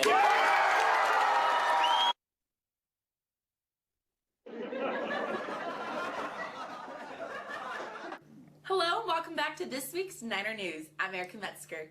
This past week, Dave Craven and Amanda Markham won the student body presidential election with 1,640 votes.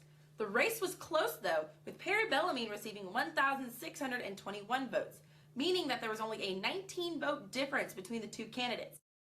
19 votes, y'all. I lost by 19 votes in the closest election in student body history. Y'all, I was devastated.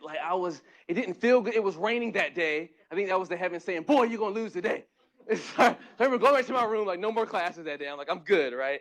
But how many of you ever had a moment where like you worked hard for something and it didn't wind up the way you thought it would be?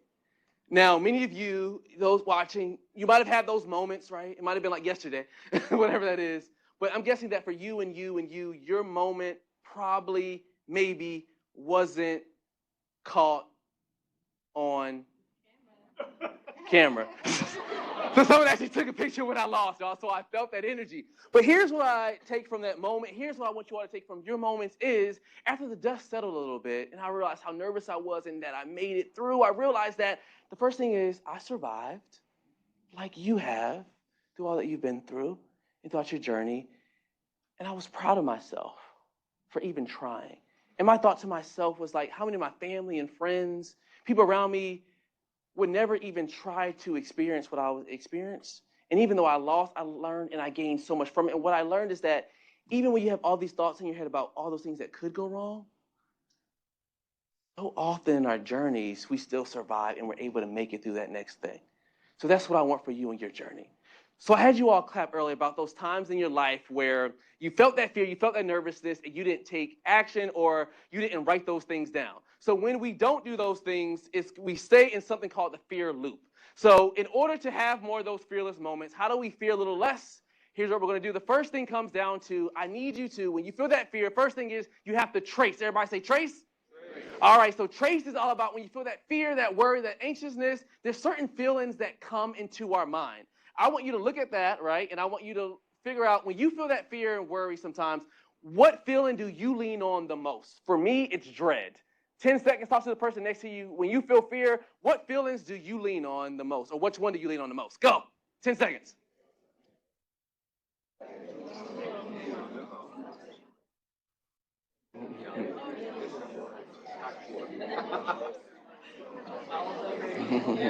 All right. Anybody want to share? Which one do you lean on the most? Anybody in the room want to share? Dread, anxiety? Anybody who feel helpless sometimes? Right? Yes, right? All right. So first step in this process is you have to trace. Everybody say trace.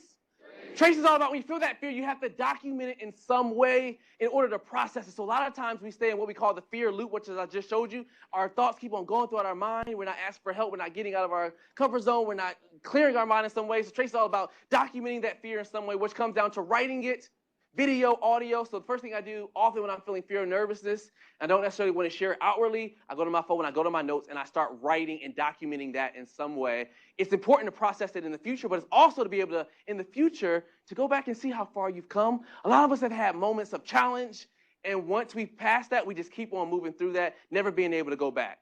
So I don't like just talking up here. I like sharing studies and things that prove this, right? Prove these things. So there was a study done at the University of Chicago. Everybody say Chicago. Where they had a group of students take a test. Has anyone in here ever taken a test before? Right? They had them taking a test, and these students, right, they wanted to see what type of pressure they could put on them. So they said, you're going to take another test, and this time we're going to record you. We're going to give you money if you do better, and we're going to average your score with another student's. And then before they took the test, you know what they did? They said, hey, you know the person that we were going to average your score with? They already took the test, and they did better. So it's important for you to make this happen. So they split up that group into two groups. One group they had Trace, which is write down all the things that they're worried about, get it out of their mind, process it. And the other group they had just sit in silence. Everybody say, shh. So the group that they actually had Trace, y'all wound up doing 5% better. And the group that just sat in silence and didn't share it did 12% worse. So it shows the benefit of not keeping it in here and asking for that help and getting it out. So now it's your turn. Everyone in their bags when you came in should have had some sort of note card. Can everyone get out your note card for me? And if you don't have one, we'll be able to pass them out. Get out your note card, note card. Those watching, note cards as well. North Campus, a white note card. Do we have any extras? If you need an extra note card, can you raise your hand? 45. So here's what we're going to do, y'all. On the front of that note card, I want you to start by writing your age as you get started. Start by writing your age. It's optional. Look, write your age. All right. Then I want you to turn that card over, and as detailed as possible, I want you to answer the question, what are those fears, worries? What are those things that are preventing you from being your best going forward? If they were taken away, like you would be more resilient, you'll be able to push through more, you'll be able to achieve more. I'm going to give you 3 to 4 minutes to write that, and then as you write it, I want you to fold it and then place it in the fire pits up front. 4 to 5 minutes, everybody writing, and go. There's still hands up for cards. What are those fears that are stopping you? Start writing, and then drop it up front, fold it. Go.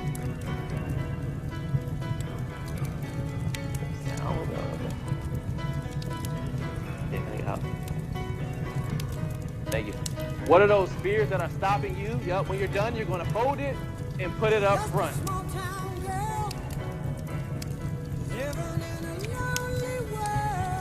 What are those fears that are stopping you from that next step?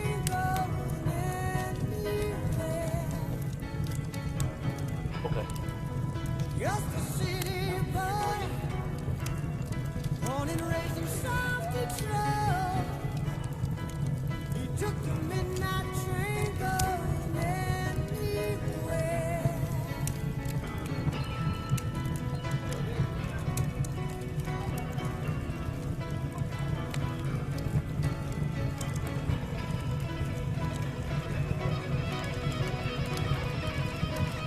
It is. I see it. 3 minutes, everybody writing. What are those fears that are stopping you from that next level?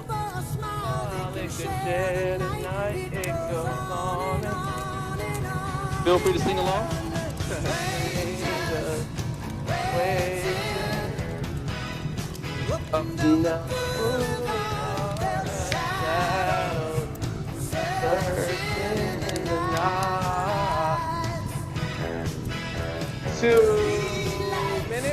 What are those fears that are stopping you from that next level? When you're done, you'll bring it up, drop it up front.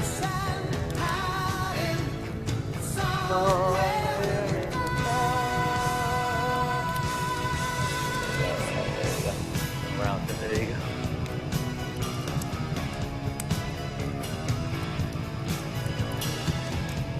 Working hard to get my feet. Everybody wants to feel. 2 minutes.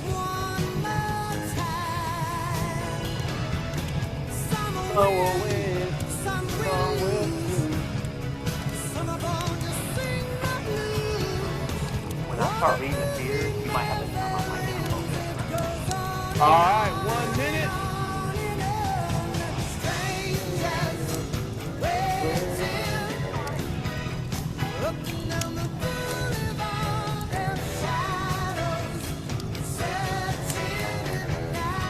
Thirty seconds. Street lights, people living just as far.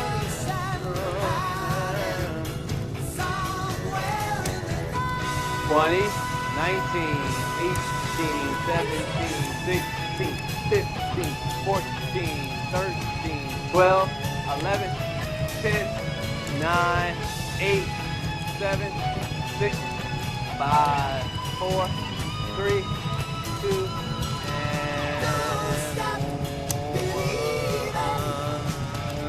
and 1. All right, so thank you all for taking a moment to finish the statement. I fear that, as in what's those fears that are stopping you from getting to that next level. So what I used to do was I used to collect all these fears and not really share them with audiences.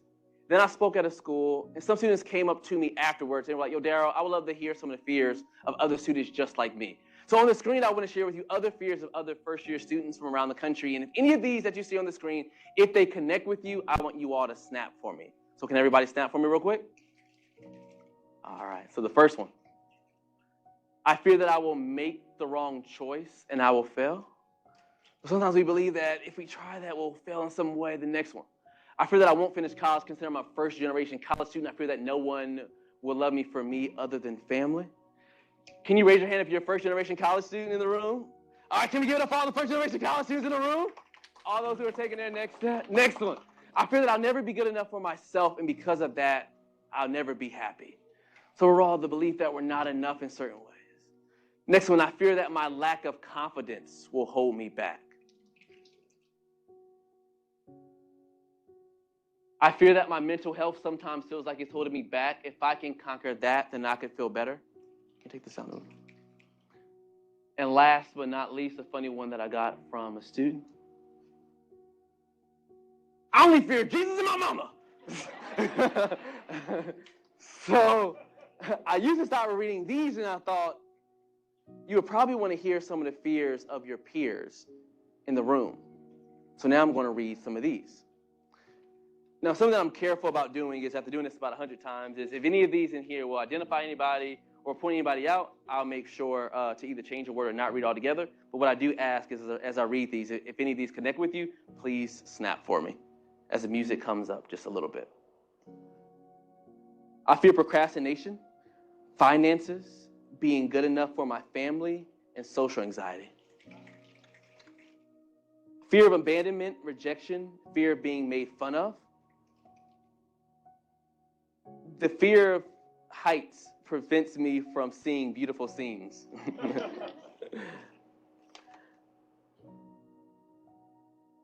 My age. Will I forget what I study, cost and bills, and not enough time to study? I fear I fear performing in public. The fear of not being able to work to my full potential.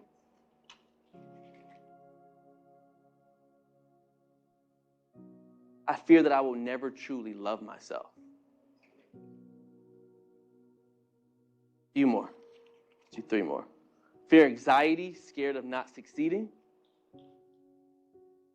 Can I do a good job, or will I do a poor job? 2 more. I can't stop, but I don't have time. Fear of being less than, alone, being perceived differently. Inadequacy, instability. What if I reach the finish line and still feel inadequate? Last 2. Not being good enough for myself and my family. And our last one. I'm always nervous to take the first step. So I used to stop HCC with reading these, and I thought, there's probably at least 1 or 2 people in the room who would probably want to share theirs live. So now I'm going to open up the room. I get 1 or 2 people. Usually once I start, I can't. Okay. All right. Name? Everybody say, what's up, Anthony? Go ahead, Anthony. What's yours? Worry. So, Anthony, when you think about worrying, it's like worry about the future. Like, what specifically when it comes to worry, Anthony?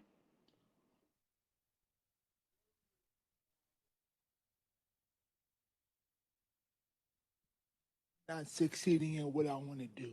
Worry about not succeeding in what you want to do. I'm with you, Anthony. Anybody snap it up for connect with that? Thank you, Anthony. Name? Rashida. Everybody say, what's up, Rashida? What's yours, Rashida? Hey, family. It's my birthday today. Happy birthday. And thank you. Let's do this. Happy birthday to you. Happy birthday to you. You're too kind. Happy birthday, dear Rashida. Thank you. Happy birthday to you. Oh, guys. All right. Guys. Unplanned Oh my God. birthday. Go That's ahead. so sweet. Okay, so one of my fears is I just turned 46 today, and I've been going back and forth in my head about going back to school to do nursing. I do dialysis. I'm a dialysis technician, and I want to be a dialysis nurse, but I've been so afraid of taking that step, right? And actually being confident in myself. I am neurodivergent, so I'm learning about how to work around that and coping. And I'm scared that I won't succeed because of it. And I know I'm getting in my own way, but I'm starting to feel a little different being here, because it really does help knowing that other people have similar fears, and you do feel like you're alone. So I really do appreciate everybody, and the birthday thing was really sweet. Y'all are so kind. Thank you. Step up. Thank you. One more person. Maybe from this side. Anybody on this side? Before I go back over here? All right, we'll go to the back. Last one. Name? Eric. Everybody say, what's up, Eric? Go ahead, Eric. What's yours, man? No, I would say I'm afraid of not succeeding on the career that I want to make with just being a detective and making a lot of money and have my own house, stuff like that, because my parents have, they haven't lived in an apartment. Yeah. So I want to have my own house and, You want to be able to achieve certain things. Yes. And will we be able to get there? Yes, Snap it up for yes. you. So here's what's important, no matter the ones that you saw on the screen, no matter the ones we heard from our peers and the ones that our peers got to share, is that after reading probably almost 70,000 from everything from 4th graders all the way up into people saying, I'm retiring tomorrow, like, what do I do? Is I see the same fears over and over again. And even though we believe or we feel that we're alone, I think this is an amazing way to see that even though we're not alone, even though we feel alone, we're not alone in our journey. Remembering that there's always somebody who's either going through what you're going through right now or has gone through that and have been able to make it out of the other side. So can you repeat after me? I'm not alone. Say it one more time. I'm not alone. So I want to quickly share this story, y'all. A few years ago, I had a fearless moment of my own where I knew that my next step was leaving an agency that has gotten me all over the country, speaking at different college campuses. But they were a big piece of my income, and I was so nervous, to know that leaving them was the next step on my journey. Big piece of my income, big piece of getting me out there. I often don't like talking about fear because I have to actually fear less. Sometimes I wish I talked about Chick-fil-A or something. It would be a lot easier. So one of my journey, I knew that I had to do it, and I knew that that was my next step. So I literally took out my phone, y'all, and immediately started writing, just like I told y'all to do, to trace.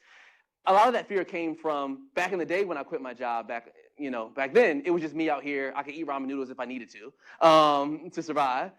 But now I had a family, and as you can know, and that's all the kiddos, right? is that it's hard to feed family off of ramen noodles, right? So I had a little bit more stress. And I know that some of you all have those kids and family, just those responsibilities. So I immediately did what I tell you all, right? One is a 4-week-old. He's the 4. He's young. So I'm not getting any sleep right now. But I immediately went to my phone and I immediately started writing those first 3. I feel that I won't make enough money on my own. I feel that I'll lose out on relationships. I feel that I'll miss out on something big. And even though I don't like tracing, I know that it works. So I put it in my phone. A year passed or so. I was looking through my phone randomly the next year after I made that decision. And I was like, yo, I feel that I wouldn't make enough money on my own. I made 22% less that next year, but I survived. I feared that I would lose out on relationships. They weren't happy, and I did lose out on relationships, but I gained new relationships. I feel like I missed out on something. You're always going to miss out on something when you're taking that next step, especially if it's leading people who you might not be comfortable with or trying new things, but I gained so much more. So I hope that helps you to know that this is why we trace, to not only process in the moment, but to be able to look back on it in the future. So everybody say trace. All right, so after we trace comes the next one. Everybody say embrace. So embrace is all about taking action while uncertain. So we have these thoughts in our head and we don't take action fast enough. So in order to be practical, let's try this. How many of you, by show of hands, have ever been in a meeting or class or something and you knew the right answer, but you didn't raise your hand? All right, how many of you have ever hit the alarm clock 4 to 5 times, that snooze button?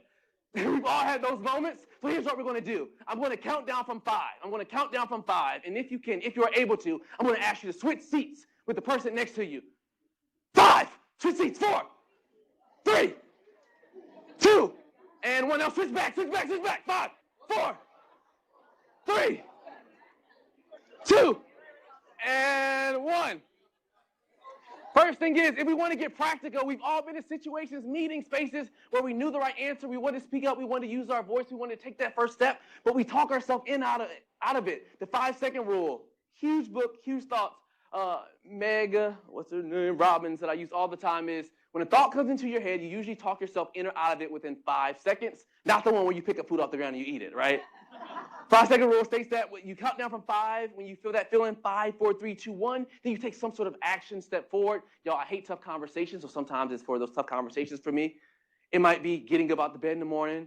It might be just making it to whatever that next step is. I was speaking on the campus, y'all. After I finished speaking, all the students went on the high ropes course, climbed this pole 100 feet in the air. This one student, she's so nervous, she's going across the line, and she's shaking, y'all. But she's scared, she's nervous, but she's having her fearless moment, like I know many of you all will do by getting involved, getting that help, doing what we need to do. So it's time for her to get down, and you don't get down the same way you come up. So in order to get down, you have to lean back on the rope, and you have to let go. She has a harness on, right? So it's time for her to let go, and I give her a moment, and I'm like, all right. And all the other students on the ground are like, you got this. Let's go. You got this. Come on down. And she's stuck. She won't move. So I give her a moment. I look up, and I yell, 5, 4, 3, 2, 1. And literally on 1, she let go and got lowered down slowly. And sitting on the ground, my thought was, dang. I didn't say dang. I was like, damn, that is a great metaphor for a lot of our lives. A lot of our lives, y'all, we're on the road. We're like, what's going to happen if I try this? My mom might have not done this. My dad might not do this. I might not have all the resources. And we're thinking, what's going to happen if I let go? But I think we found that in our lives, when we did let go, like you made it here today, it might not work out perfectly, but you learn and you grow from that situation. So 5-second rule is one of those practical ways. The next thing comes down to the fearless 5, which are 5 questions I want you to think about when it comes to those fears or worries that you have. So as I'm going through these 5 really quickly, I want you to start thinking about something that you're fearful of or nervous about as I go through these. The first question is, what if it all goes well? How many of us often think about what's the worst thing that could happen when anything is going? We all go that way. What if it all goes well? Any worriers? Anybody who's like high anxiety, worry about everything? Right? A boy over there. So there was a study done at a university. They had students for 7 days write down all the things that they were worried about. They actually texted them 2 times a day to make sure that they did it. They texted them 2 times a day. Then for 30 days, they had them check off all the things that actually happened. What percentage of the things that they checked off do you think actually happened? Out of all the things that they were worried about, how many of those things do you think happened? What percentage? Yell it out. 15, 1, 10, what else? 5. The number is 15%. And some of y'all in this room are like, and that's why I don't try things. Because things always happen to me, right? So they went back and they said, yo, students, how many of you all learned or grew from that situation, that 15%? 79%. So 79% of the things that they worried about, they actually learned or grew from it. 1 out of every 3 students checked off nothing on their list. What are you worried about right now? Or what have you worried about in the past that have turned out to be okay? Next question, what will I do if I fail? So there's going to be times where things don't work out. You don't get that grade. You need that assistance. What will you do when that thing happens? I'm always planning for, if it doesn't go well, what's that next step? Third question, will I regret not taking action? Fourth question, what experiences have prepared me for this? You've had so many moments in your past where you've gotten to where you are now. What experiences can you use to drive you forward? And the 5th question is, what is the first step that I can take? Those steps add up. Everyone, really quickly, get your last digit of your cell phone number in your head. Your last digit of your cell phone number in your head. Get in your head, all right? Now, with that last digit, mine is 5, for example, I'm going to hold up a number 3 because it's 5. So hold up the number of fingers based on the last digit of your cell phone number. High in the air, high. Everyone doing it, everyone doing it. Now stand up for me, stand up for me, stand up for me, stand up for me. Standing up, standing up, standing up. Everyone with that number. Now I want you to find somebody in the room that you don't know with a different number and stand next to them. Go. Don't know, different number, go. Don't know, different number, go. 15 seconds, 14, 13, 12, 11.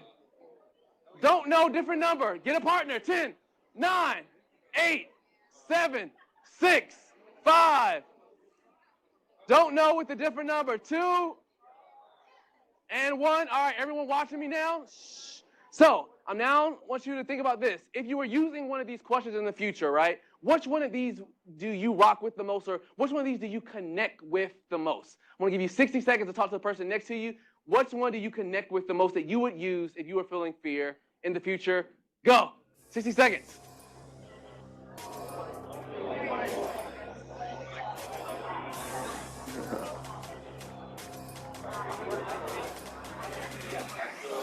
Pick up the sound just a little bit.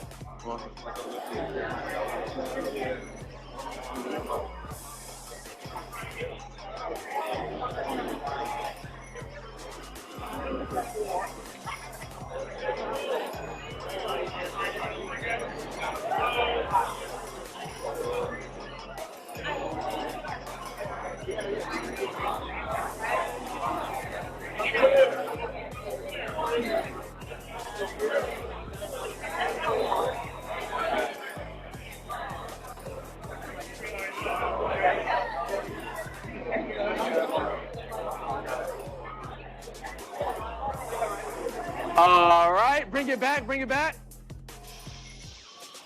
All right, let's put numbers up again. Numbers up, numbers up. Mine is 3. All right, so bringing it back. Last question, right? And for students in the room, if you're a student in the room and you're sitting down, I do want you to participate in this, right? So if you're a student, I'm going to ask you to stand up for this next one. So here's what I'm going to ask. I want you to look at these questions. I want you to think about a current fear or worry that you have, and I want you to answer one of those questions. So I think that for me, it's only fair that I go first. I hate this part. All right, which one do I want to share? One of my biggest fears is the fear of like judgment and rejection. Still affects me to this day. One of the big things I know in order to push my message forward is going to be like putting out more content on YouTube and spaces like that. But I often think like, Daryl, what if you don't know enough? Or what if you say something and get canceled?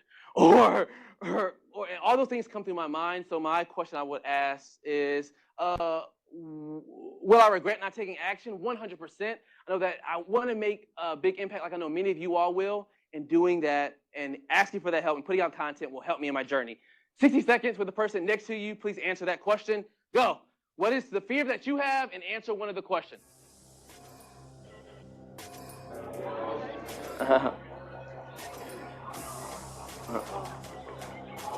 What is the current fear that you have? And answer one of the questions.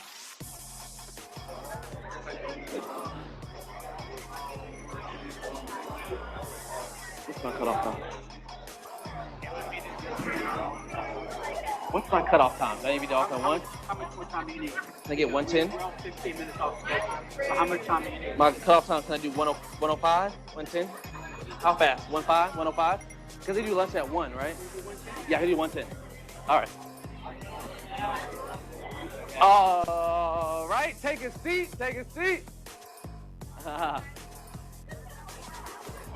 Thank you. All right, back to your seats, back to your seats. Thank you for sharing. Hope that was helpful for you in your journey. All right. My last 10 minutes that I got for you today, I want to do one more thing, right? In order to show you all that what you do with your body makes the big difference when you feel fearful. So I was about to speak to an audience, y'all. I looked at my watch. My heart rate was 155 beats per minute. I was so nervous a few months back, right? And what I did was I did something called box breathing. I took those deep breaths in, breathe in for 4, held for 4, and then let out for 4. And I saw my heart rate go down by 5 every single time I did that. Can you yell out some things? Share with me, what are some things that happen to your body when you feel fearful, worried, or anxious? Sweaty. Heart rate, headache. What else? You shake, stomach ache, right? So here's how I want you to respond the next time you're nervous, you're thinking about getting out of your comfort zone. Look how calm she is, y'all. Look how calm she is. So a lot of us, y'all, are trying to get rid of those butterflies in your stomach. You don't want to feel nervous. You're about to speak up. Maybe you're nervous. And you're like, oh, I don't want to do this. I'm so nervous. Here's the thing. There's nothing wrong with you because you feel those butterflies. It's not about getting rid of those butterflies. It's figuring out how can you get your butterflies to fly in formation. Like, how do you get more comfortable with that feeling? So I can show everybody in here better than I can tell you how your body can control your mind and not the opposite. Everybody, and you better do that. All right, here we go. Everyone in here, no matter where you are, put a big smile on your face. Smile, smile, smile, smile, smile. So with that big smile, look up at the ceiling, look up with that smile, and try your hardest to get as sad as possible with that smile on your face. Stop laughing, y'all. Get sad. Try your hardest to get as sad as you can with that smile on your face. It's been a long day Stop laughing, get sad. without you, my friend. All right, let me hear y'all sing that And I'll song. tell you all about it when I see you again. Sound good. Let me hear it again. We've come a long way. All right, stop. Look at me. Look at me. All right. I'm gonna tell y'all why we do that in a moment. But before we go forward, y'all, the energy has been hyped from the beginning, y'all. Like, y'all have brought the energy. So I'm gonna be honest. That was probably out of level 10 when it came to the singing ability. Probably like level 6 that I've heard this year. But here's the thing. I don't think it's because you guys didn't want to give me the energy or you didn't want to sing the song. I think it's because you all probably didn't know the words. This is how we're going to start the year. This is the energy. Some of y'all are nervous. We have that thing like, what would the person next to me think? This is that first practice in having that fearless energy. It's been a long day. Okay. Without you, my friend. Better. And now what? And I'll tell you all about it when I see you again. We've come a what? We've come a long way from where we began. Oh, I'll tell you all about it when I see you again. When I see you again. Oh! Damn, who knew? All the planes we flew, good things we've been through. That I'll be standing right here talking to you about another path. I know we love. Okay, there we go. All right, so what you do with your posture, breathing makes a big difference. Usually y'all go, ooh. Y'all can usually sing. All right, so after we trace and we brace, come to third one, which is probably the most important one that we all need the most help with, and is giving ourselves and others just a little bit more grace. Was that kindness and forgiveness to yourself and others, and knowing that we all are on our own individual journeys. So as I read some of the fears that you all shared before I got here, and just reading the ones from just students and professionals all over the country, I know there's been times where like we've doubted ourselves, where we had that imposter syndrome, and we didn't step up in so many different ways because not based on where we are, but sometimes some of the past decisions that we might have made. So here's the quote that I want to share on the screen. You can take a picture of it, or you can just remember it. But this is what I say to myself anytime I'm looking at my past and thinking and letting that stop me from where I am in the future. It's this right here. Is I made the best decision with the information and who I was at the time. I made the best decision with the information who I was at the time, which is that daily reminder that, yo, we got this, but there's going to be times in the past where you didn't make that best decision, but hopefully you learned or you grew from that on your journey. What is the highest score we can get on the SAT, y'all? 1,600. Oh, it was 1,200, right? So there was a story that I heard a while ago that changed my mindset, y'all. So student was in high school, right? Doing fairly, wasn't doing well, actually. And he promised his single mom that he would take the SAT. So he takes the SAT, and at that point, the highest score was a 1,200. So he winds up doing pretty well. He winds up getting like out of 1,200, like 950 or whatever. So did really, really well. But he didn't think he was smart, didn't think he was going to college, didn't think he was doing anything. But because he got that score, he now believed he was smart. His mom actually got the score and was like, yo, did you cheat? He's like, no, I didn't, but the way the Scantrons were arranged, all that good stuff. So he didn't cheat. So because he got that score, he started paying more attention in class, started doing better. And here's what happened, y'all. He went to a community college. He then wound up going to an Ivy League school and then wound up owning some successful magazines. That person I'm talking about, y'all, is me. No, it's not. No, it's not. So here's the story. 10 years later, y'all, he's thriving. He's doing well, and he gets a letter. He gets home, and his wife hands him a letter from the Princeton Review. True story. That letter says that he was one of 10 people that year who got the wrong score. His real score was like a 700 something. He did terrible. What do you all think made him successful over all those years? That mindset and that belief, and that's what I find when y'all send me DMs and we're emailing, is that you all often forget how strong you truly are. So anytime I'm doubting myself, I remember that story and remember that we all are on our own individual journeys, and to give yourself grace and others on that process. So as I end my time here with you all today, and as you all leave out of here, you're all going to get a special gift, something I've given to, you might already have it in your bags at this point, something called the Fearless Band, something I've given to over almost 80,000 individuals across the country. The Fearless Band is this black bracelet. There's nothing on the outside of it. It's all black because I'm black. Just joking. I made it black because I didn't want it to be like bright red, bright green, bright blue, bright yellow, and I wanted it to be able to blend in with what you're wearing daily.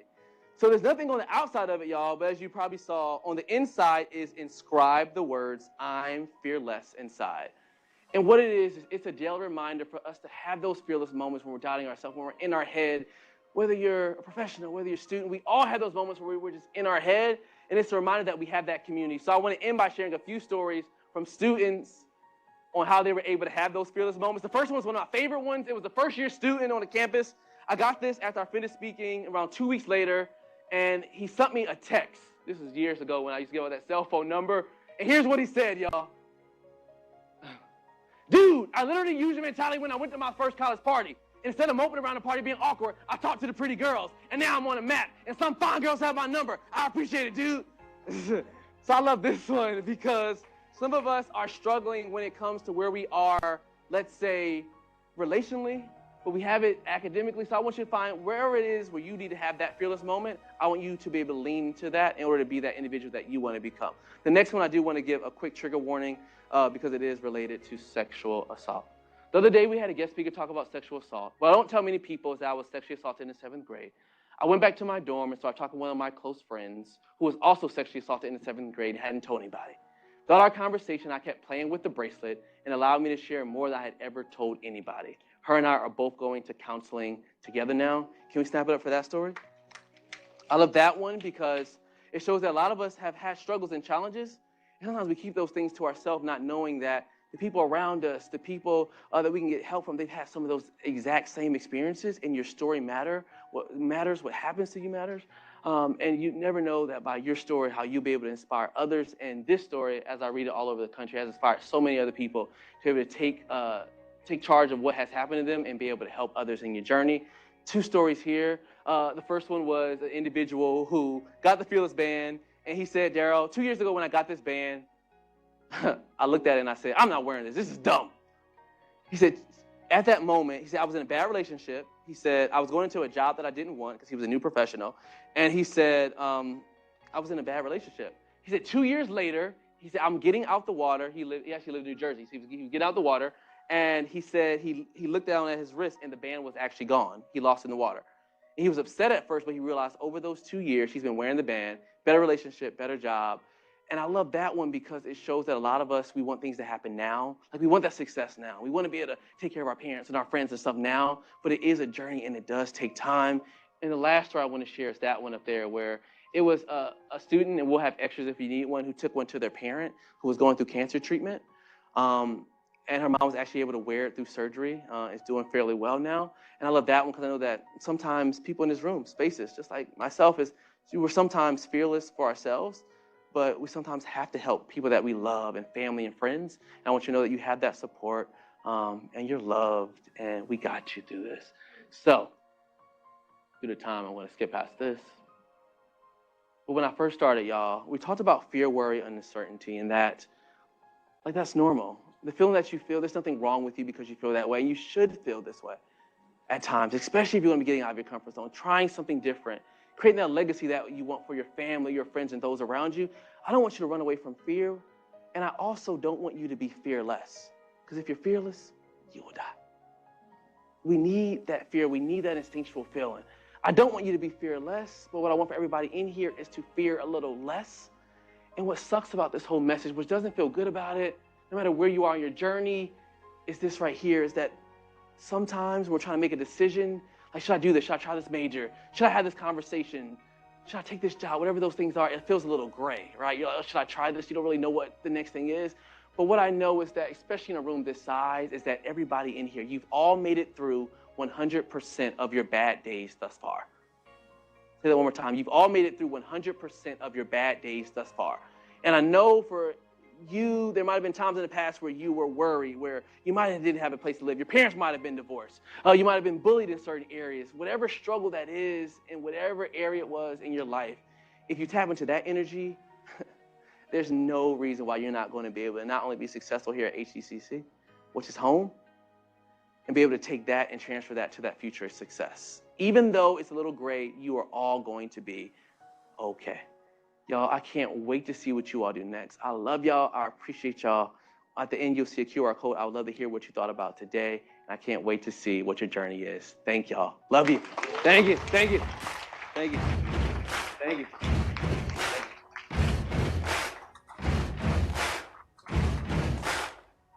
With the QR code, Fearless Survey, I'd love to hear what you thought about today. You're a boy, make a big noise, playing in the street, gonna be a big man someday. You got.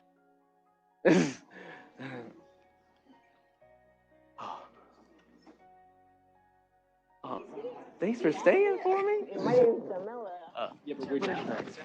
What I told you I can. Thank you. I appreciate it. That brings our student convocation to a close, and we will see you out in Culinary Park for a barbecue lunch. Thank you for coming, and have a fabulous first year. For the students, stop by the front and try to win some prizes and get some knowledge on mental health and participate in the I Am Alive activity. Thank you. Appreciate it. What did I say? I told you I can